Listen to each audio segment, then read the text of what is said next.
함께 보실 말씀은 신약성경 요한복음 20장 24절에서 31절까지의 말씀입니다. 제가 가진 성경으로는 신약성경 184면입니다. 요한복음 20장 24절에서 31절까지의 말씀 우리 같이 교독해서 봉독하겠습니다. 12 제자 중에 하나로서 디두모라 불리는 도마는 예수께서 오셨을 때에 함께 있지 아니한지라. 그에게 이르되 우리가 주를 보았노라 하니 도마가 이르되 내가 그의 손에 못자국을 보며 내 손가락을 그 못자국에 넣으며 내 손을 그 옆구리에 넣어보지 않고는 믿지 아니하겠노라 하니라. 여드레를 지나서 제자들이 다시 집안에 있을 때에 도마도 함께 있고 문들이 닫혔는데 예수께서 오사 가운데 서서 이르시되 너희에게 평강이 있을지어다 하시고 도마에게 이르시되 내 손가락을 이리 내밀어 내 손을 보고 내 손을 내밀어 내 옆구리에 넣어보라. 그리하여 믿음 없는 자가 되지 말고 믿는 자가 되라. 도마가 대답하여 이르되 나의 주님이시요 나의 하나님이시니이다. 예수께서 이르시되 너는 나를 본고로 믿느냐?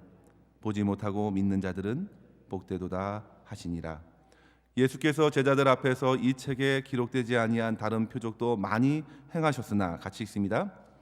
오직 이것을 기록함은 너희로 예수께서 하나님의 아들 그리스도이심을 믿게 하려 함이요 또 너희로 믿고 그 이름을 힘입어 생명을 얻게 하려 함이니라. 아멘. 성도 여러분, 이번 주는 말씀 캠페인 5주차 영혼 훈련을 함께 요한복음을 읽어가면서 진행하고 있는데요. 여러분들께서 요한복음을 모두 읽으셨는지 정말 궁금합니다. 아마도 자세하게 읽으신 분은 이 자리에 앉으셨을 때 어느 정도 뿌듯함을 가지고 예배를 참여하실 것 같고요. 혹시 읽지 못하신 분들은 가시방석이지 않을까 싶기도 하고요. 지금 읽고 계신 분도 계실 것 같아요. 바라기는 오늘 이 말씀을 함께 우리가 받으면서 꼭 내일이라도 읽어야 되겠다 하는 마음의 결단이 있었으면 좋겠습니다. 꼭 읽으셔야 됩니다. 읽으십시오. 좋은 겁니다. 많은 분들이 혹 요한복음을 읽지 않았다면 사실 이 시간을 통해서 함께 통독하는 시간을 갖는 것은 어떨까 이런 생각도 해봤는데요. 그럴까요? 그렇게는 좀 어렵겠습니다. 왜냐하면 1시간 정도, 1시간 한 10분 정도 걸리는 것 같아요. 그래서 읽기는 어려울 것 같고요. 설교 말씀이 더 짧기 때문에 우리 같이 하나님의 말씀을 나누겠습니다. 성도 여러분, 한번 가정해 볼까요? 한국에서 여러분 한 사람을 만나기 위해서 태평양을 건너 미국 LA로 방문하신 분이 계신다고 가정해 보겠습니다. 그분이 여러분에게 가장 아주 귀한 선물을 주시기 위해서 지금 한국에서 이쪽으로 오신 것이죠. 만약 정말 그런 분이 계시다면 혹 여러분들은 시간을 내셔서 그분을 꼭 만나지 않으실까 생각이 되는데요. 그런데 우리 주님께서는 태평양과 비교할 수 없을 정도로 우주 밖에서 저와 여러분을 만나기 위해 오셨습니다. 그것도 여러분에게 무엇을 얻어내려고 오신 것이 아니라 그분은 저와 여러분을 위해서 자기의 전부를 내어주시고 영원한 생명을 선물로 주시기 위해서 오신 것입니다. 우리는 그 주님을 기쁘게 맞이할 수 있어야 하겠죠. 요한복음을 통해서 우리는 그 예수님을 만나자고 했던 것입니다. 우리는 6주간의 선하고 아름다운 하나님을 알아가는 말씀 캠페인을 지금 참여하고 있는데요. 어떻게 우리가 하나님을 제대로 알 수 있을까요? 종교개혁자 칼빈은 기독교 강요에서 하나님을 아는 길을 2가지로 가르쳐주고 있었습니다. 첫 번째는 하나님께서 만드신 자연 만물을 통해서 하나님을 알 수 있다 하였고, 두 번째는 하나님께서 성령으로 기록하신 성경을 통해서 우리는 하나님을 알 수 있다 했습니다. 이러한 이유 때문에 우리는 첫 번째 영혼 훈련으로 묵상과 침묵과 피조물 가운데서 하나님을 발견하고 하나님을 묵상하는 시간을 가졌었죠. 그러나 칼빈은 이 하나님의 아는 방편을 소개하면서도 하나의 조건을 달아주었습니다. 자연 만물을 통해서 하나님을 아는 것은 조물주의 존재에 대한 인식이지 그분이 분명히 누구신지 알 수 없는 한계가 있다는 것입니다. 그래서 먼저 칼빈은 성경을 안경 삼아서 자연을 바라보고, 성경을 통해서 사람을 바라보고, 성경을 통해서 이 세상에 벌어지는 모든 것을 바라봐야 한다고, 분별할 수 있다고 가르쳤던 것이죠. 무엇보다도 주님을 알고 주님을 믿는 데에는 성경만큼 중요한 것이 없습니다.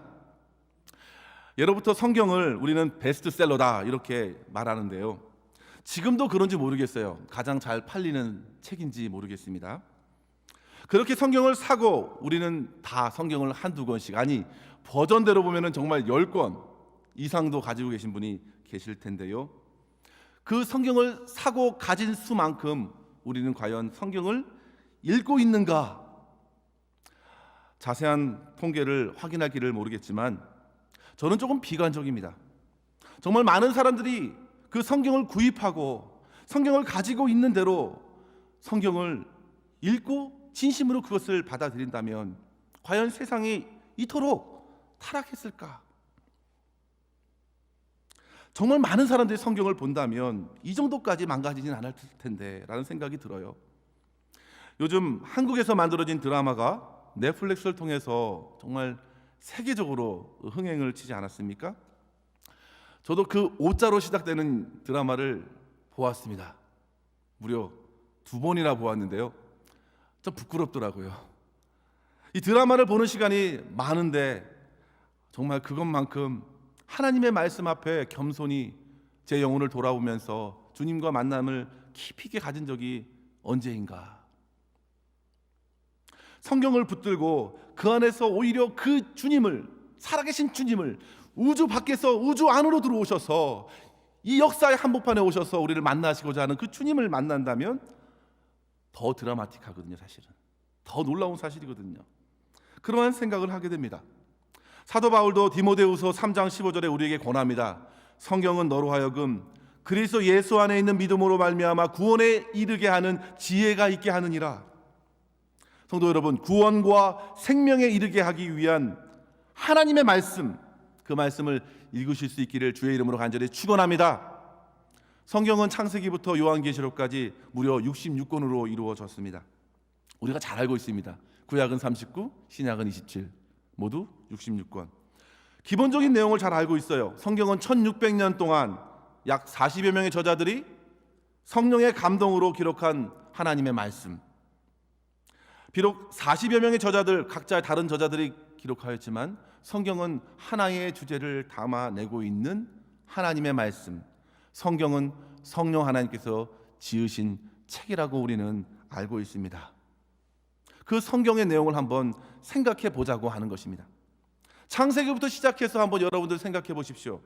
하나님의 창조 사건과 하나님의 형상으로 인간을 만들었지만 인간은 타락하였고 만물 또한 그 타락의 영향을 받았습니다. 그리고 하나님의 약속하시고 하나님이 택하신 민족 이스라엘 민족을 택하셔서 그 민족을 통해서 예수 그리스도를 보내주시고자 하셨습니다. 그런데 그 민족이 하나님 마음을 돌이키고 자기들의 나라를 세우려고 했죠. 그 나라는 세워졌고 그 나라는 갈라졌고 무너졌습니다. 그러면서 동시에 하나님께서는 자기 백성들에게 주신 그 약속대로 남은 자를 통하여 신실하게 그 약속을 이행하시는 장면이 바로 구약 성경에 나와 있습니다. 그리고 그 약속의 성취자로서 우리 주 예수 그리스도께서 이 땅에 오신 것입니다. 예수님 안에서 참된 하나님의 나라가 이루어졌고 지금도 이루어지고 있으며 예수님께서 이 땅에 다시 오실 때는 완전하게 그 나라가 성취될 것입니다. 여러분 믿으십니까? 아멘. 따라서 우리는 성경을 통해서 예수 그리스도를 통해 이루신 하나님의 나라를 보게 되고 그 나라의 중심인 예수님을 만나게 됩니다. 그래서 스펄전 목사님께서는 이 성경을 보고서 이렇게 말했습니다. 성경 어디를 찔러보아도 그리스도의 뭐가 나온다고요? 그리스도의 피가 나온다.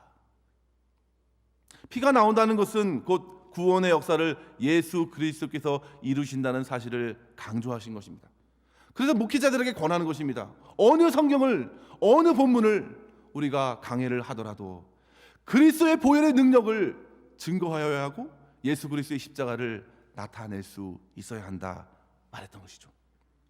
그렇다면 성도 여러분, 우리가 어떤 성경을 어디서부터 읽어야 할까요? 특별히 제임스 브라이언 스미스는 이번 주에 저희가 모두 다 자기 자신을 희생하신 하나님을 생각하면서 함께 요한복음을 읽자고 이렇게 영혼 훈련을 하자고 권했는데요. 이번 주에 정말 그 제안대로 제가 요한복음을 읽어가면서 또 말씀도 준비하면서 왜 자기를 희생하신 하나님과 연결했을까? 근데 읽어보니까 많은 부분에서 연결이 될 수 있었음을 발견했습니다. 근데 그럼에도 불구하고 어떤 분들은 왜 하필 요한복음입니까? 그렇게 말씀하시는 분들이 계세요. 복음서는 무려 몇 권이죠? 네, 4권으로 되어 있는데 하필 왜 요한복음 마지막 권부터 읽어야 됩니까? 네, 그렇다면 저는 차라리 예수님의 행적을 다 담고 있는 이 4복음서 중에서 제일 짧은 마가복음을 읽으면 안 되겠습니까? 마가복음 읽으십시오. 괜찮습니다.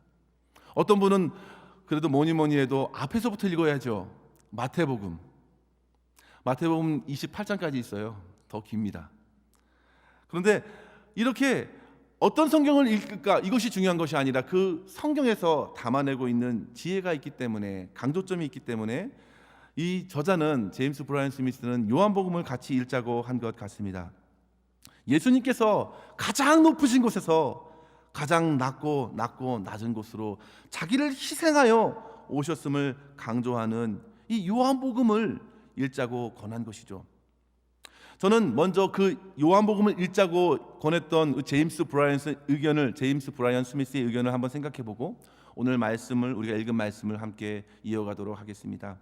오늘 말씀을 준비하면서 서울 사랑의 교회 담임하셨던 고 옥하는 목사님의 책을 보게 되었는데요. 그 책에 옥 목사님께 이제 여러 성도님들이 예수님을 믿고 나서 어떻게 이제 신앙생활을 해야 하는지, 성경이 있는데 성경의 어느 부분부터 읽어야 됩니까? 라는 질문을 많이 받았다고 합니다. 그때마다 우리 목사님께서 주저하지 않고 요한복음을 먼저 읽으십시오, 그렇게 권했다고 해요. 2가지 이유가 있다고 합니다. 첫 번째는 다른 복음서보다 요한복음에서는 더욱 풍성한 예수님의 음성을 만날 수가 있기 때문입니다. 실제 지금 여러분들이 가지고 계신 성경을 보시면요, 예수님께서 하신 말씀은 아주 옛날 척은 없지만 온통 빨간색으로 표시해 두었죠. 정말 요한복음에는 가장 많이 그 빨간색이 있는 것을 보게 됩니다. 예수님께서 직접 하신 말씀을 그렇게 구별해 주신 것입니다. 특히 6월절 마지막 만찬 이후에 다락방 담화는 요한복음 13장부터 17장까지 무려 4장을 대부분 예수님의 말씀으로 채워져 기록되어 있습니다. 그래서 이러한 주님의 음성을 직접 듣고 그분의 영광을 만나게 되면 그의 심령은 믿음이 생기고 믿음은 더욱 든든해질 것입니다 라고 권했다고 해요. 두 번째로는 믿음이 없는 자에게 믿음을 주시기 위해서 요한복음에서 예수님께서는 많은 표적과 기사를 풍성히 나타내 주었다고 하였습니다. 성도님들께서 읽으셨다면 금방 확인할 수 있습니다. 네, 가나안 혼인잔치 2장에서부터 시작해서 여러 가지 이적과 표적을 증거하지요. 그냥 이적이라고 얘기하지 않고 표적이라고 얘기합니다. 무엇을 가리키는 것입니다. 말씀으로 왕의 신하의 아들을 고치신 것, 오병이어의 기적, 9장에는 날 때부터 소경된 자를 눈을 뜨게 하신 기적, 그것은 다 표적으로 가리키죠. 바로 이 이적과 기사가 예수 그리스도께서 하나님이시라는 사실을 보여준다, 예수님을 향한다, 이렇게 말하고 있는 것입니다. 그리고 그러한 표적을 그냥 표적으로 준 것이 아니라, 기적으로 준 것이 아니라 그것을 통해서 결국 믿는 자가 있도록 하기 위함입니다. 그래서 요한복음에 보시면 믿는다라는 표현이 무려 100번 하고도 그 이상부터는 세기 어렵습니다. 100번이 넘습니다. 오늘 우리가 읽은 20장의 24절부터 또 31절까지의 말씀만 보시더라도 7번이나 믿음에 대해서 말씀하고 있죠. 그렇게 요한복음은 예수님의 말씀을 들려주고 믿음을 갖게 하는 복음서다 할 수 있겠습니다. 요한복음의 저자는 누구입니까? 요한복음의 저자는 예수님의 네 번째 제자로 언급되고 있는 사도 요한입니다. 대부분의 학자들은 예수님의 제자 중에서 사도 요한이 가장 어리고 젊었을 것이라고 말합니다. 그중 가장 큰 이유는 예수님께서 승천하신 이후에도 무려 그가 65년 이상을 살았기 때문이죠. 그런데 그의 형 야고보는 사도행전 12장 2절에 보시면 헤롯 왕에게 죽임을 당하면서 제자들 가운데서 가장 첫 번째로 순교의 반열에 이르게 되죠. 그는 그의 형의 순교를 보고 이제 초대교회의 장로로서 중추적인 역할을 하게 되면서 요한복음, 요한서신 1서, 2서, 3서를 쓰게 되고요. 그리고 AD 95년도에는 로마의 박해로 인해서 구브로 섬에 유배되었을 그때에 요한계시록을 남기게 되면서 교회사의 아름다운 사랑의 사도로서 생을 마치게 되었습니다. 요한복음에 이런 가장 큰 특징이 있다고 하면 예수는 곧 하나님의 아들이시다라는 증언입니다. 우리 좀 따라해 볼까요? 예수는 하나님의 아들이시다. 예수는 하나님의 아들이시다. 예수는 그리스도시다. 이것을 믿게 하기 위해서 요한복음을 썼다고 그가 증언합니다. 우리 31절의 말씀인데요. 오늘 본문의 31절 우리 다시 한번 읽어볼까요? 있습니다. 시작. 오직 이것을 기록함은 너희로 예수께서 하나님의 아들 그리스도이심을 믿게 하려 함이요 또 너희로 믿고 그 이름을 힘입어 생명을 얻게 하려 함이라. 아멘. 물론 다른 복음서 마태, 마가, 누가 복음에도 그런 말씀을 다루고 있습니다. 변화산상에서 하나님께서 이는 내 사랑하는 아들이요 내 기뻐하는 자라. 처음에 예수님께서 공생에 나오실 때도 내 기뻐하는 자라, 내 사랑하는 아들이다 선포해 주셨습니다. 그러나 각 세 가지의 다른 복음서에는 강조점이 다 다릅니다. 마태복음은 레위 마태 유대인이 썼잖아요. 유대인을 향하여 쓴 복음서입니다. 그래서 유대인들이 자랑스럽게 생각하는 아브라함과 다윗의 자손 예수 그리스도의 세계라라고 마태복음 1장 1절에서 시작합니다. 예수님은 유대인이 고대하는 왕의 후손임을 강조하면서 예수 그리스도는 이 땅에 참된 왕이시다. 마태는 선언하죠. 마가복음은 어떤 복음서입니까? 로마에 핍박받는 성도들에게 쓴 복음서입니다. 그래서 예수 그리스도는 고난받는 종으로서 소개하고 있습니다. 그리스도의 순환을 생각하면서 당시에 혹독한 핍박 중에 있던 로마의 그 이방의 그리스도인들을 위로하고 소망을 갖도록 쓴 복음서가 바로 마가복음입니다. 그리고 누가복음은 어떤 복음서인가요? 우리가 잘 알다시피 누가는 예수님의 제자가 아니었잖아요. 누가는 바울과 함께 선교 여행을 했던 선교사입니다. 누가의 직업은 의사입니다. 누가는 참으로 사람을 잘 알고 있습니다. 그래서 마가는 이 선교적인 관점에서 이 복음서를 썼지만 특별히 예수 그리스도께는 있어서는 사람의 아들이다. 예수님은 인성을 가지신 분이고 우리와 같이 눈물을 흘리시고 땀방울이 핏방울 되도록 기도하셔야 했던 분, 우리의 슬픔과 고통을 외면하시는 것이 아니라 같이 겪으시는 주님은 참으로 인간으로 이 땅에 오셨다라고 소개하면서 복음서를 남겼죠. 그러나 요한복음은 예수님은 왕이시다, 예수님은 종이시다, 예수님은 사람의 아들이시다를 뛰어넘어서 예수님은 누구시다? 하나님의 아들이시다. 예수님은 하나님의 아들이시고 신성이 있으시고 하나님이시다. 그래서 요한복음 1장 1절에 태초에 말씀으로 계신 하나님으로 주님을 소개하는 것입니다. 그런데 주님께서 그렇게 하나님의 아들로 이 땅에 오셨는데 자기 백성들이 영접하지 않습니다. 도저히 인간의 이성으로는 하나님과 인간 예수님을 이퀄로 볼 수 없었습니다. 인간의 이성으로는 도저히 납득이 되지 않았습니다. 예수님의 제자들도 예수님과 3년 동안 같이 있었어도 예수님은 곧 하나님이시다 명쾌하게 깨달을 수 없었습니다. 그러나 예수님께서는 요한복음을 통해서 내가 곧 하나님의 뜻을 다 이루러 왔다 그렇게 소개했습니다. 예수님의 제자 중에 빌립이 이렇게 요청하죠. 아버지를 보여주십시오. 어찌하여 아버지를 보여달라 하느냐? 나를 보는 자가 곧 아버지를 본 것이다. 아버지를 보여줬다. 그렇게 주님께서는 자기를 하나님의 아들로 드러내셨는데 어떻습니까?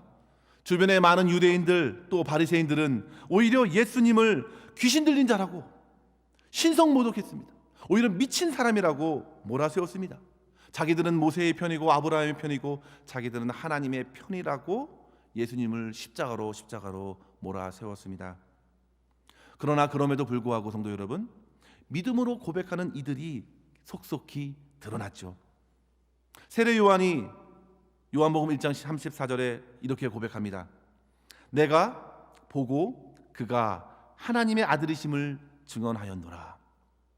빌립의 전도를 받았던 나다나엘도 1장 49절에 말합니다. 당신은 하나님의 아들이십니다. 이후에 요한복음의 여러 내용을 보시면요, 예수님께서 하나님의 아들이심을 증거하는 표적들로 무성합니다.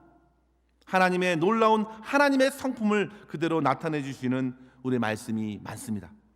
2장부터 한번 생각해 보십시오. 물이 포도주로 변하는 표적. 3장에서 니고데모, 바리새인 중에 니고데모라 하는 사람이 거듭남의 비밀을 궁금해하며 찾아왔습니다. 그러나 주님께서 말씀하셔도 그는 이해하지 못했습니다. 거듭난다는 것은 하늘에서 내려온 인자가 들릴 때에 그를 믿는 것이다. 그 믿는 자가 영생을 얻게 된다. 그렇게 선포했지만 도무지 이해할 수가 없었습니다. 그런데 요한복음 3장 32절에 보시면요, 이렇게 말합니다. 그가 친히 보고 들은 것을 증언하되 그의 증언을 받는 자가 없도다. 이 말씀을 잘 보시면요, 예수님께서 하늘에서 오셨는데 하늘의 것을 이 땅에 이야기하려고 하니까 이 땅에 있는 사람들은, 땅만 보던 사람들은 하늘의 소식들을 이해할 수가 없습니다. 이해할 수가 없어요. 그러면 어떻게 이해할까? 어떻게 이해할까? 바로 3장 34절에 보시면요, 우리 34절 우리 같이 한번 한 목소리를 읽어볼까요? 하나님이 시작. 하나님이 보내신 이는 하나님의 말씀을 하나니 이는 하나님이 성령을 한량없이 주심이니라. 아멘. 이 3장 34절의 말씀에 성부, 성자, 성령 하나님이 모두 등장하는 말씀입니다. 요한이 증거하는 것이죠. 하나님이 보내신 예수 그리스도는 하나님의 말씀을 하나니 이는 하나님이 성령을 한량없이 주심이라. 하나님이 예수 그리스도에 주시는 그 말씀은 성령을 통하여 우리가 깨달을 수 있습니다. 사랑하는 성도 여러분, 저와 여러분이 만약에 믿음이 있다면 이 믿음은 성부 하나님께서 성자 예수 그리스도의 구원 사역을 통하여 또 예수 그리스도를 증거하는 이 말씀을 통하여 성령의 깨닫게 해주시는 은혜로 말미암아 믿게 된 줄 믿으시기를 바랍니다. 성부, 성자, 성령 하나님의 역사가 바로 우리의 심령에 믿음을 일깨우시고 믿음을 새롭게 부어주시는 것입니다. 우리는 요한복음을 읽으시면서 이러한 예수님을 만나서 변화된 많은 사람들을 만나게 됩니다. 예수님의 제자들뿐만 아니라 니고데모도 만나게 되고요, 사마리아 여인, 외로운 수가성 여인을 만나게 됩니다. 베데스다에 38년 된 병자도 만나게 됩니다. 가늠하다가 붙잡힌 여인 우리 8장에서 만나게 되고요, 날 때부터 소경된 자 9장에서 만납니다. 그들은 모두 우리와 상관없는 사람이 아닙니다. 그들은 모두 저와 여러분의 삶을 그대로 비추어주는 거울입니다. 우리가 바로 종교적인 지식이 가득 있었음에도 불구하고 눈에 보이는 것만 급급했던 니고데모였고, 사람들의 눈치를 보면서 자기의 만족을 채우는데 인생을 허비하며 5명의 남자를 바꿨던 외로운 여인, 수가성 여인이었으며, 베데스다의 그 은혜의 집에 있으면서도 수십 년 동안 신세 타령하면서 자기 연면에 빠져 절망했던 병자였습니다. 그런데 우리 주님께서는 그들 모두에게 다가가 말씀하셨고 그들을 믿는 자로 변화시켜 주셨습니다. 주님께서는 그렇게 자기 백성에게 찾아오셔서 자기를 소개해 주시는 것이죠. 나는 태초의 말씀이다. 나는 참빛이다. 나는 생명의 떡이다. 나는 영원히 목마르지 않은 생수이다. 나는 생명의 세상의 빛이다. 나는 양의 문이다. 나는 선한 목자이다. 나는 부활이고 생명이다. 나는 길이요 진리요 생명이다.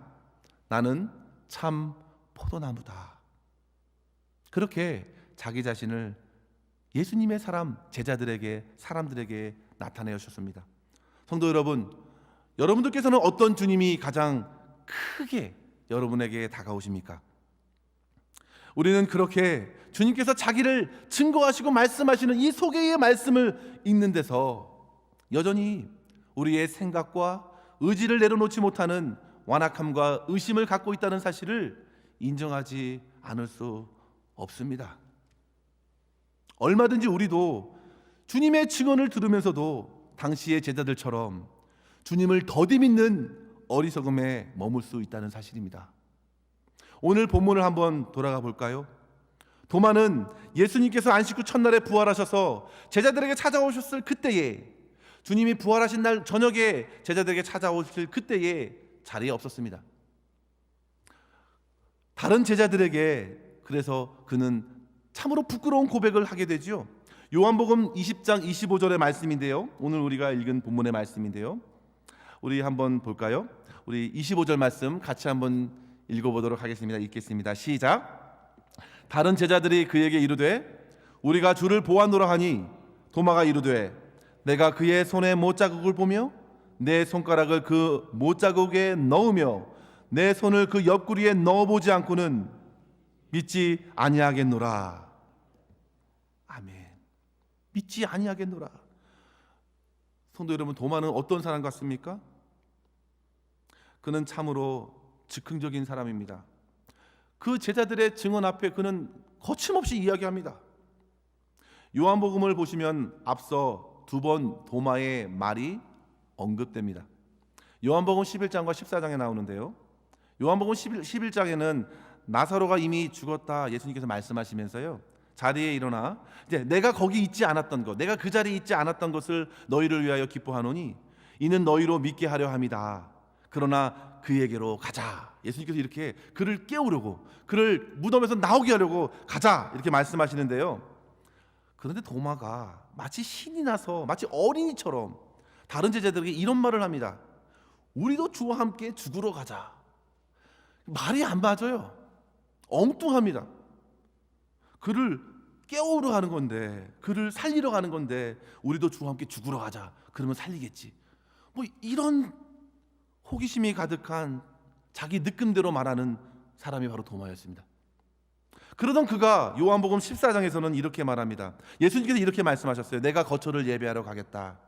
14장 3절에 이렇게 말하죠. 예수님께서 내가 어디로 가는지 그 길을 너희가 아느니라. 예수님께서 이 말씀하실 때 도마가 말합니다. 주여, 주께서 어디로 가시는지 우리가 알지 못하거늘 그 길을 어찌 알겠습니까? 그러자 예수님께서 아주 유명한 말을 하죠. 내가 곧 길이요 진리요 생명이니 나로 말미암지 않고는 아버지께로 올 자가 없느니라. 도마가 답답한 질문을 했을 때 주님께서는 대단한 말씀을 하셨습니다. 그만큼 도마는 즉흥적인 사람입니다. 그렇기 때문에 오늘 본문에서 보시면 다른 제자들이 증언할 때 그것을 물리치고 내가 그 손에 못자국을 보고 내 손가락을 그 못자국 손에 넣어보지 않고는 믿지 않겠다, 내 손을 그 옆구리에 넣어보지 않고는 믿지 않겠다 결단하면서 결혼하면서 말합니다. 성도 여러분, 즉흥적으로 응하는 것은 실수가 많습니다. 허언도 많이 쏟아냅니다. 도마가 그렇습니다. 그런 성도 여러분, 잘 보십시오. 예수님께서는 그렇게 완고하게 주님의 부활을 믿지 못했던 도마를 품으시기 위해서 얼마 만에? 8해 만에 다시 그들을 향하여 찾아가셨습니다. 그런데 어떻게 나타나셨습니까? 우리가 오늘 본문의 말씀을 읽었는데요, 문들이 모두 닫혀 있는데 예수님께서 들어오셨습니다. 문을 열고 들어오셨다는 말씀이 없으시네요. 그냥 들어오셨습니다. 그리고 평강이 있을지어다. 처음에 만나셨던 것처럼 똑같이 만나 주셨습니다. 마치 도마의 꽉 닫힌 마음을 녹이고 들어오시는 것처럼 그렇게 집 안으로 들어오셨습니다. 그리고 도마에게 예수님께서 그가 말한 대로 똑같이 네가 그렇게 원하느냐 허락하십니다. 우리 27절의 말씀인데요, 다시 한번 읽어볼게요. 같이 읽습니다. 시작. 내 손을 내밀어 내 옆구리에 넣어보라. 그리하여 믿음 없는 자가 되지 말고 믿는 자가 되라. 아멘. 사랑하는 성도 여러분, 우리 주님께서는 제자들의 말을 8일 전에 했던 제자들의 말을 그 자리에 다 듣고 계셨습니다. 주님께서는 1장에서 나다나엘이 주님께 나오기 전에 무엇을 했는지 그에게 이야기하죠. 그래서 그가 당신은 하나님의 아들이십니다 라고 고백합니다. 지금 도마가 어떤 말을 했는지 예수님은 다 아십니다. 한 단어도 어김없이 주님은 다 아시고 그에게 정말 너가 그걸 원하느냐, 그렇게 한번 해봐라. 사랑하는 성도 여러분, 우리 주님께서는 저와 여러분의 말을 다 들으십니다. 뿐만 아니라 저와 여러분의 생각까지도 다 아십니다. 주님께서는 저와 여러분의 중심을 보십니다. 우리 주님은 참 하나님이십니다. 그렇게 도마는 부끄러운 말을 내뱉었는데요, 그런데 주님은 그런 제자 도마에게도 믿음을 세워주시기 위해서 다시 찾아오시는 것입니다. 여기에 은혜가 있는 것입니다. 성도 여러분, 주님의 용납하심을 보십시오. 망가진 제자, 정말 주님을 모욕하는 제자, 그 제자를 다시금 불쌍히 여기시고 끌어안으시기 위해서 다시금 찾아오시는 주님의 발걸음을 보십시오. 성도 여러분, 우리 주님께서는 저와 여러분을 위해서 그렇게 찾아오시는 분이십니다. 주님이 오시지 아니하면 결코 우리가 주님께로 갈 수 없기 때문에 주님께서는 찾아오시는 분이십니다. 처음부터 우리 주님께서는 하늘 보좌를 내리시고 이 땅으로 오셨습니다. 제자들에게 찾아가셔서 나를 따르라 하셨습니다. 제자들 중에 누구도 내가 주님을 따르겠습니다 한 제자가 없습니다. 당시 유대 사회에는 도제가 훌륭한 스승을 찾아다녔습니다. 그러나 주님께서는 반대로 주님께서 자기 제자를 부르셨습니다. 요한복음 15장 16절에 보시면요, 너희가 나를 택한 것이 아니요 내가 너희를 택하여 세웠다 하셨습니다. 그렇게 친구를 세우셨고, 그렇게 제자를 세우셨고, 그렇게 하나님의 자녀로 부르신 것입니다. 주님께서 그렇게 부르시고 세워주셨는데, 주님께서 십자가에 오르실 때 어떻습니까? 그렇게 주님의 부르심을 받았던 제자들, 자기들의 화려한 고백을 참으로 헌신짝처럼 버리고 도망하고 말았죠. 그런데 그 제자들을 향하여 우리 주님께서는 부활하시고 먼저 그들을 찾아가신 것입니다. 우리가 읽지는 않았지만 20장 19절에도 보시면요, 안식 후 첫날 제자들은 유대인들을 두려워해서 문을 걸어잠고 두려워하고 있었습니다. 그때 주님께서 그들에게 찾아가십니다. 그들에게 참된 평강을 허락해 주십니다. 그리고 그때 함께 있지 않았던 도마에게도 다시금 찾아오신 것입니다. 주님께서는 계속 찾아오십니다. 믿는 자, 자기 백성들 한 명도 놓치지 않기 위해서 찾아가십니다. 사랑하는 성도 여러분, 주님께서는 지금도, 오늘날에도, 지금도 아직도 머뭇머뭇거리는 자기 백성들을 향하여 찾아오십니다. 간절히 바라옵기는 저와 여러분이 주님께서 찾으시는 성도, 아니 주님께서 이미 찾으신 성도가 될 수 있기를 주의 이름으로 간절히 축원합니다. 찾아오시는 주님이에요. 주님께는 결코 실패하지 않으십니다. 아버지 하나님께서 택하신 자, 맡겨주신 자를 하나도 잃지 않으셨다고 고백하셨거든요. 요한복음 18장 9절에 보시면요, 주님께서 이렇게 말씀하십니다. 아버지께서 내게 주신 자 중에 하나도 잃지 아니하여 싸움나이다. 사랑하는 성도 여러분, 이러한 모습은 세상의 다른 어떤 종교에서는 발견할 수 없는 독특한 것입니다. 세상의 종교들은 모두 다 인간이 찾아가는 것입니다. 나의 선행을, 나의 공로를, 나의 노력을 하지 않으면 신을 만날 수 없습니다. 여러 가지 꾀를 하고 플랜을 하고 헌신을 합니다. 고행을 합니다. 내가 하기에 달려 있습니다. 그러나 기독교는 그렇지 않습니다. 죄인을 찾아오시는, 죄인이 결코 하나님 앞에 설 수 없기 때문에 그렇습니다. 혹시 서더라도 죄인은 죽게 되기 때문에 주님이 피해 주시는 것입니다. 주님 앞에 우리가 설 수 없습니다. 우리는 그렇게 주님께 가는 길도 애당초 모릅니다. 능력도 없습니다. 하나님의 영광에 이르지 못합니다. 구원과 믿음은 철저히 인간에게 있지 않고 오직 찾아오시는 하나님에게서 시작됩니다. 하나님께서 찾아오시는 거예요. 저와 여러분의 문을 두드리시고 성령을 감동시키셔서 마음으로 마치 내가 주님을 선택한 것처럼 정말 의식하지 못하게 성령께서 역사하셔서 주님 사랑합니다 고백할 수 있게 된 것입니다. 모두 다 주님의 은혜고 주님의 시작에서 시작되는 것입니다. 주님의 창조 사역도 주님의 시작으로 시작되지 않았습니까? 빛이 있으라. 그래서 창조가 된 것입니다. 다 하나님이 시작하신 것이에요. 하나님이 시작하지 않았으면 천지 만물도 없었고 우리의 인생도 없습니다. 성경도 없습니다. 그러나 하나님은 시작하셨습니다. 말씀으로 천지를 창조하셨고, 말씀으로 아담에게 말씀하셨고, 가인과 아벨에게, 에녹에게, 노아에게, 아브라함에게, 다윗에게, 그리고 저와 여러분에게까지 말씀하시고 믿음을 허락해 주셨습니다. 성도 여러분, 구원도 마찬가지입니다. 우리가 아니라 하나님이 다가오셔서 주신 것입니다. 에베소서 2장 8절에 너희가 그 은혜로 인하여 믿음으로 말미암아 구원을 얻었나니 행위에서 난 것이 아니기 때문에 누구도 자랑하지 말라고, 오직 하나님만 자랑하라고. 빌립보서 1장 6절에도 말하죠. 너희 안에 착한 일을 시작하신 이가 그리스도 예수의 그날까지 이루실 줄 우리가 확신하노라. 주님께서 시작하시는 것입니다. 우리 하나님은 우리가 할 수 없는 그것을 주님께서 친히 모든 것을 하십니다. 그래서 기독교는 우리에게 복음이 되고 좋은 소식이 됩니다. 사랑하는 성도 여러분, 주님께서 저와 여러분에게 가장 아름답고 선한 길을 열어주실 줄 믿습니다. 주님께서는 우리에게 최고의 것으로 부어주시고 인도해 주시는 선하신 하나님이시죠. 우리가 할 수 없는 것을 주님께서 다 하셨습니다. 영생을 얻기 위해서 주님 앞에 나온 청년을 한번 생각해 보십시오. 그는 부족할 것이 없었습니다. 그런데 영생을 갈구했습니다. 그러나 그는 결국 자기가 가지고 있는 불을 붙들고 주님을 부인하고 돌이켰습니다. 어떻게 율법을 이렇게 잘 지키고 사회적으로 인정받았던 부자 청년 관원이 구원을 못 받으면 누가 구원을 얻을 수 있습니까? 제자들이 그렇게 예수님께 여쭤봅니다. 주님께서 누가복음 18장 27절에 말씀하시죠. 무릇 사람이 할 수 없는 것을 하나님은 하실 수 있느니라.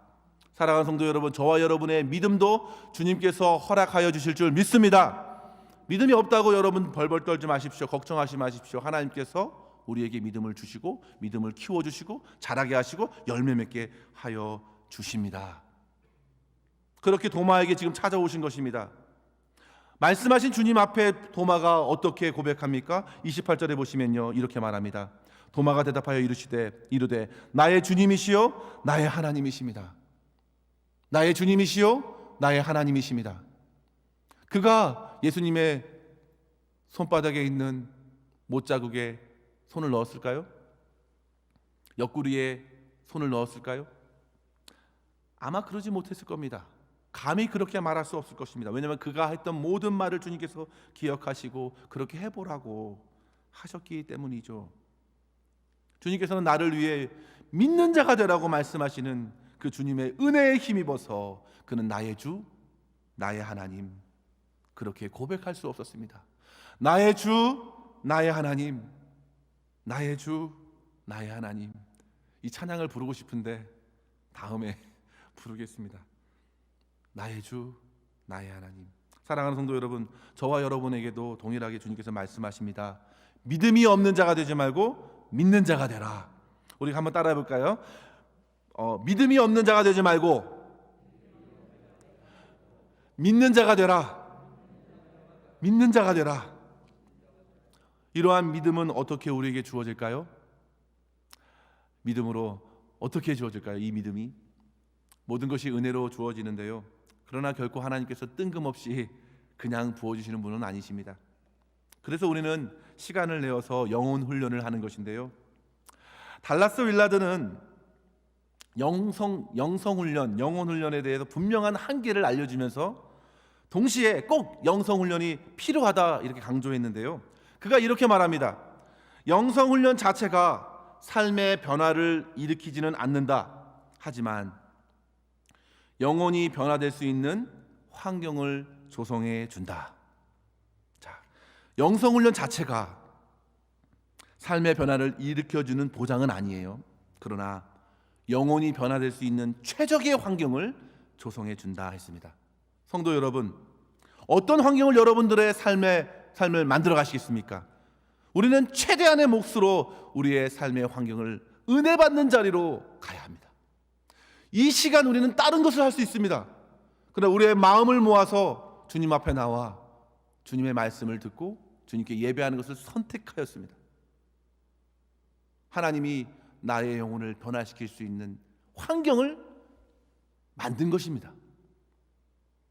영혼 훈련 자체가 변화를 일으키지 않지만 그것을 변화시키기 위한 좋은 환경이 됩니다. 그렇다면 어떻게 믿음을 위해 우리는 영혼 훈련을 해야 할까요?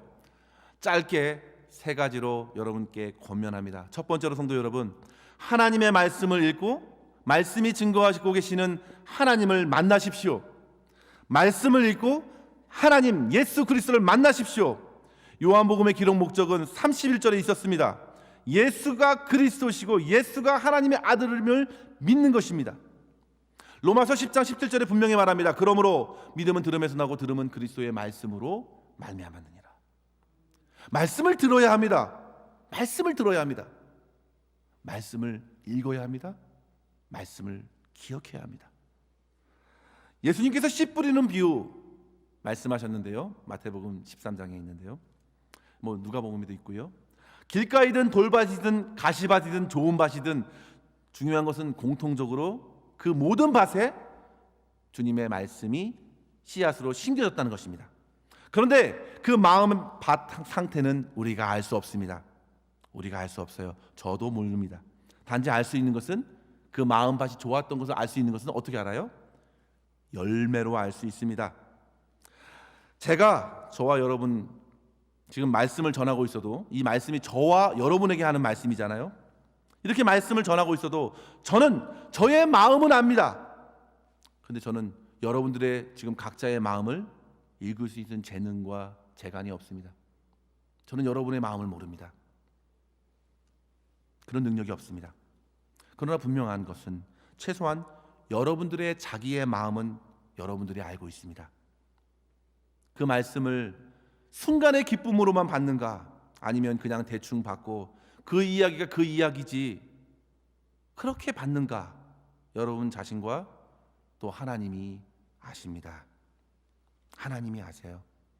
간절하게 말씀을 받고 그 말씀을 붙들고 삶에 살아가는 사람들은 반드시 열매를 맺습니다. 왜냐하면 하나님의 말씀은 생명이기 때문입니다. 분명 하나님께서는 그 열매를 가장 확인하려 하실 것이고 여러분과 하나님은 가장 먼저 그 열매를 확인하게 될 것입니다. 어떤 이에게 믿음이 있는가 확인할 수 있는 방법은 그가 얼마나 주일 예배를 열심히 참석하는가, 화려한 신앙의 고백을 주님 앞에 드리는가, 종교적인 의식과 행식을 잘 하는가에 있지 않습니다. 우리 예수님께서 말씀하셨습니다. 열매로 알리라. 그의 삶에 변화가 있는가, 그것으로 알게 됩니다. 사랑하는 성도 여러분, 저와 여러분에게 아름다운 믿음의 열매가 맺어질 수 있도록 하나님의 말씀을 간절히 받으시고 실천할 수 있는 복을 누리실 수 있기를 주의 이름으로 간절히 축원합니다. 특별히 공동체에 함께 주시는 그 말씀을 놓치지 마시기 바랍니다. 오늘 도마가 8일 전에 제자들과 함께 있었더라면 그러한 막말은 하진 않았겠죠. 8일 전에 제자들과 함께 있었더라면 더디 믿는 자가 되지 않았을 것입니다. 그의 입에 얼마나 부끄러운 말들을 쏟아내었는지요. 주님께서 그 말을 다 기억하시고 그 말을 바꿔서 소중하고 값진 아주 고귀한 고백으로 바꾸실 수 있도록 기회를 주셨습니다. 나의 주, 나의 하나님. 믿음의 공동체 안에 우리 주님께서는 말씀하십니다. 그 말씀을 사모하면서 모든 예배에 기쁨으로 간절한 마음으로 참여하시고 그 말씀을 받으시며 하나님을 기쁘시게 하는 믿음으로 살아갈 수 있는 저와 여러분 될 수 있기를 주의 이름으로 간절히 축원합니다. 두 번째로 성도 여러분, 믿음을 주시는 하나님께 기도하십시오. 믿음을 주시는 하나님께 기도하십시오. 믿음이 없음을 인정하고 믿는 자가 되도록 구할 때에 하나님께서 믿음을 주십니다. 기사와 표적이 곧 믿음을 가져오는 것이 아니라는 사실을 우리는 요한복음을 통해서 알게 됩니다. 만약에 그렇다면 예수님 시대에 그것을 본 수많은 사람들이 주님을 믿었을 것입니다. 결코 기적이 아닙니다. 기적으로가 아닙니다. 어떤 눈에 보이는 현상으로 주님을 믿으려고 하는 오늘날 현대인의 태도는 당시에 예수님 시절에도 있었습니다. 바리새인들, 종교인들이 그렇게 표적을 구했습니다. 정작 표적을 구했지만 그들은 믿음이 없는 사람이었고 오히려 주님을 죽이는 대로 몰아갔던 사람들이 되었습니다. 성도 여러분, 표적과 이적과 기사가 믿음의 증거가 아닙니다. 표적이 믿음을 만들어내는 것이 아니라 주님께서 믿음을 주시는 것입니다. 그래서 주님께 구해야 합니다. 요한복음 9장에 날 때부터 소경된 자를 고치셨죠. 날 때부터 소경된 자를 고치셨습니다. 이 사람이 은혜를 경험하고 씻음을 받았는데 그분이 누군지 몰라요. 근데 그분이 누군지는 어떻게 하냐면 그분은 날 때부터 소경된 자를 고쳤기 때문에 아마 분명한 것은 하나님께서 보내주신 자, 하늘에서 오신 자가 아니면 어떻게 내가 치료를 받을 수 있겠습니까? 라고 오히려 바리새인들에게 말합니다. 바리새인들이 어떻게 죄인이 우리를 책망할 수 가르치려고 하느냐, 입 다물라고. 그때 예수님께서 그 사람에게 찾아가십니다. 그 사람에게 찾아가세요. 그리고 예수님께서 그에게 묻습니다. 내가 인자를 믿느냐? 그때 이 사람이 한 말을 주목하십시오. 요한복음 9장 36절에 이렇게 말합니다. 대답하여 이르되 주여 그가 누구십니까? 내가 믿고자 하나이다. 내가 믿고자 하나이다. 주님, 내가 믿고 싶습니다. 그의 소원을 예수님께서 들어주십니다. 내가 그를 보았노라. 그때 주님께 말합니다. 내가 주를 믿나이다. 그리고 엎드립니다.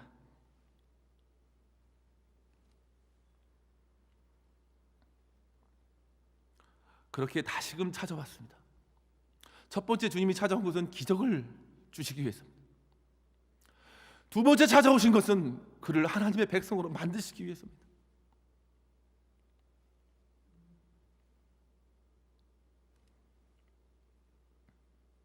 내가 인자를 믿느냐? 주님이 말씀하실 때 우리가 그러합니다. 내가 주님을 믿고자 하나이다. 믿음을 더하여 주시옵소서. 그렇게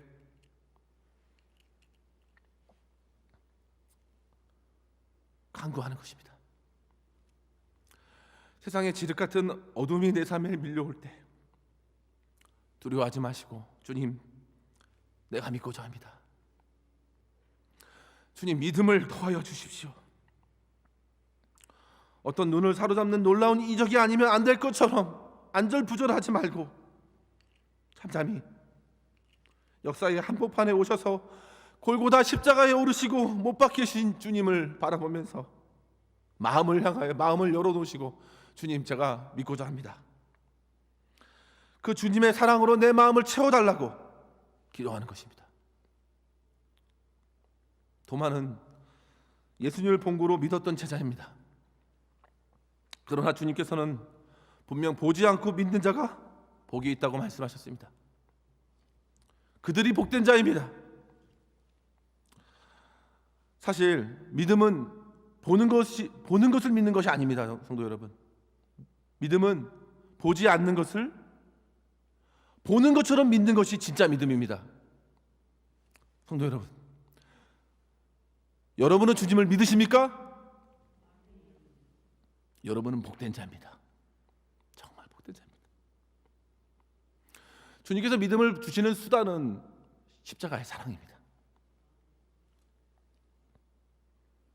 우리가 아까 전에 찬양을 했는데요, 십자가의 사랑이 우리의 심령에 가득 채워질 때 우리는 비로소 주님 믿습니다. 주님께서는 죄인인 우리를 향해 사랑하심으로 우리의 마음을 열어주십니다. 사랑을 가득가득 채워줘서 우리의 마음이 비로소 열리는 것입니다.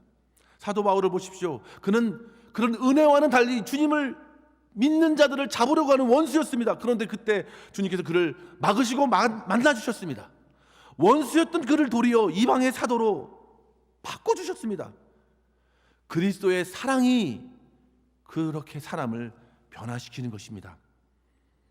성도 여러분, 우리가 기도할 때에 주님께서 마음을 열어주시고 주님의 사랑에 진심으로 응답하여 믿는 자로 그렇게 주님께서 세워주실 줄 믿습니다. 이러한 은혜를 받아 누리실 수 있기를 주의 이름으로 간절히 축원합니다. 마지막으로 믿음을 우리의 삶에 적용하면서 풍성한 생명을 받아 누리십시오. 우리 31절의 말씀을 우리 다시 한번 같이 한번 읽어볼까요? 31절의 말씀인데요, 우리 다시 한번 한 목소리를 읽겠습니다. 자, 시작. 오직 이것을 기록함은 너희로 예수께서 하나님의 아들 그리스도이심을 믿게 하려 함이요 또 너희로 믿고 그의 이름을 힘입어 생명을 얻게 하려 함이니라. 아멘. 믿음을 주신 이유는 그저 한 번 믿고 천국 가라는 메시지가 아닙니다. 믿음을 삶에서 누리는 것입니다. 오늘 본문에 보니까 믿음을 믿고 그 이름을 힘입어 생명을 얻게 하려 함이라. 이 생명은 나중에 받는 생명이 아닙니다. 지금 믿는 자에게 주시는 생명입니다. 그 믿음은 잘합니다. 이러한 믿음을 우리는 계속 사용해야 합니다. 일단 우리가 주님을 믿기 시작하면 우리의 삶의 변화가 찾아오지요. 믿음으로 하기 시작하는 행동이 있고 아직도 믿음으로 하지 않는 행동도 있습니다. 그러나 점차 우리를 변화시키셔서 로마서 1장 7절의 말씀대로 의인은 17절 말씀대로 의인은 믿음으로 말미암아 산다고 하는 말씀을 성취시키시죠. 믿음은 그의 삶의 정령력에 영향을 미칩니다. 그래서 바울은 말합니다. 믿음으로 하지 아니하는 모든 것은 죄다. 믿음으로 다 할 수 있습니다. 그러나 하지 못하는 것은 죄라 말합니다. 성도 여러분, 우리가 주님을 믿고서도 혹 죄악에 빠질 수도 있습니다. 그러나 다시금 돌이켜 믿음으로 살아갈 수 있도록 우리의 심령을 주님께서 붙들어 주시기를 간구하십시오. 그리고 주님의 붙들어 주시는 그 은혜를 의지하여 다시금 주님을 신뢰하고 믿음으로 다시 살아가시기를 주님의 이름으로 간절히 축원합니다. 요한복음 10장 10절에 주님께서 말씀하셨죠. 양으로 생명을 얻게 하고 거기서 머물지 않고 더욱 풍성히 얻게 하려 함이라 하셨습니다. 생명은 생명을 낳습니다. 생명은 영원한 생명으로 이어집니다. 이 땅에 질병이 찾아오고 죽음과 사망의 권세가 우리를 두렵게 애워싸도 주님께서 주신 생명 앞에 그 모든 것은 힘을 잃습니다. 믿으십니까? 사랑하는 성도 여러분, 우리들은 주 안에서 영원한 생명을 얻은 자녀입니다. 우리 모두는 주님의 날에 얼굴과 얼굴을 대하여 주님을 볼 것이고 저와 여러분 마찬가지로 이 시간에 주님을 믿는다고 고백하는 모든 성도님들은 우리가 주님의 품 안에 있을 때 같이 얼굴과 얼굴을 대하며 볼 것이고 영원한 생명을 누리며 주님을 찬양할 것입니다. 그 생명을 우리는 오늘 주님을 믿음으로 생명의 충만한 역사로 주님을 믿음으로 주께서 허락하신 생명력으로 살아가면서 주님께 영광 돌리는 저와 여러분 될 수 있기를 주의 이름으로 간절히 축원합니다. 기도하겠습니다. 우리 함께 말씀을 생각하시면서 기도할 수 있기를 원합니다. 네 가지 기도 제목을 주님 앞에 여러분들 앞에 올립니다. 주님의 말씀을 사랑하고 하나님의 말씀을 읽을 때 주님을 알아가게 해주세요. 주님을 만날 수 있도록 우리의 심령을 변화시켜 달라고 기도할 수 있기를 바랍니다. 두 번째로 주님을 믿는 믿음이 더욱 커져나갈 수 있도록 지금에 머물지 말고 모든 행실을 믿음으로 행할 수 있도록 우리의 믿음을 더욱더 성장시켜 달라고, 예수님이 하나님을 믿는 믿음만큼 자라게 해달라고 기도하겠습니다. 세 번째로 주님께서 허락하시는 생명을 나만 누리는 것이 아니라 풍성히 나눌 수 있고 이웃에게 나누고 자녀들에게 나누고 우리 성도들에게 함께 나눌 수 있는 우리 교회 공동체가 될 수 있도록 기도해 주시기 바라고요. 마지막으로 말씀 캠페인을 통해 더욱 충만한 은혜를 받게 하시고 연약한 교회의 성도들을 이 시간에 생각하면서 함께 건강 회복을 위해서 기도할 수 있도록 하겠습니다. 함께 다 같이 간절한 마음으로 주님께 기도하겠습니다. 하나님 아버지 감사합니다. 아버지 하나님, 오늘도 저희들에게 말씀하여 주신 것 감사합니다. 하나님 아버지, 저희들의 믿음 없음을 불쌍히 여겨 주시옵소서. 우리의 나태하고 우리 어리석은 마음들을 다 내려놓고 하나님의 말